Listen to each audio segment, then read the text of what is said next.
र मेरो साथी एउटा वेयरहाउस फ्याक्ट्री भनौँ न जस एउटा पानी फ्याक्ट्रीमा गएर काम खोजेर आएको थियौँ होइन। अनि काम खोज्न गएको थियौँ जोस्। अनि त्यहाँ चाहिँ एउटा त्यहाँको म्यानेजर एउटा नेपाली रहेछ क्या। अनि गयो कुरासुरा गऱ्यो होइन। अनि मेन एउटा दुईवटा म्यानेजर रहेछ एउटासँग कुरा गऱ्यौँ इन्डियन रहेछ। अनि अर्को चाहिँ नेपाली रहेछ होइन। अनि नेपालीलाई अब कुरा अब नेपाली भएपछि नेपालीलाई हेल्प गर्ने सोच हुनुपर्ने हो क्या भाइ। अब हामीले रेस्पेक्ट दिइरहेको छ भने उसले पनि रेस्पेक्ट दिने हो क्या हामीलाई होइन। अब यताबाट रेस्पेक्ट दिइरहेको छ उताबाट रेस्पोन्स नै छैन क्या।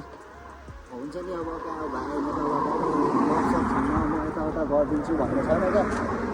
लाइक नेपालीहरू जो त्यो बिजनेस गर्छ नेपाली मान्छेहरू युकेमा होइन तिनीहरूलाई मैले धेरै देखेँ क्या। लास्ट खतम क्या नयाँ कसम तिनीहरूलाई होइन। तिनीहरूको हामीले काम गर्ने हो होइन काम गरिदिने हो।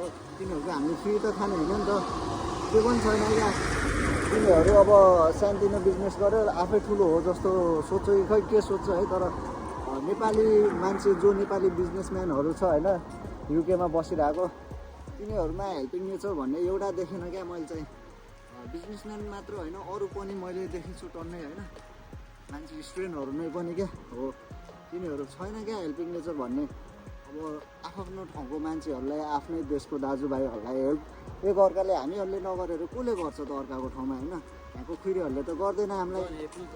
त्यही भनेर कस्तो नेपाली जो नेपाली त्यो बिजनेसम्यान जो मान्छेहरू छ लाइक वाइल्ड नराम्रो लाग्यो क्या मलाई। यस्तो चित्तै बुझेन क्या यो कुराले चाहिँ। सब नेपाली बिजनेसम्यानहरूलाई होइन जो युकेमा छ तिनीहरू खै अब सबै त्यस्तो हुँदैन है। म्याक्सिमम् मैले जति देखेको छु तिनीहरू चाहिँ त्यस्तै भेटेको छु क्या मैले।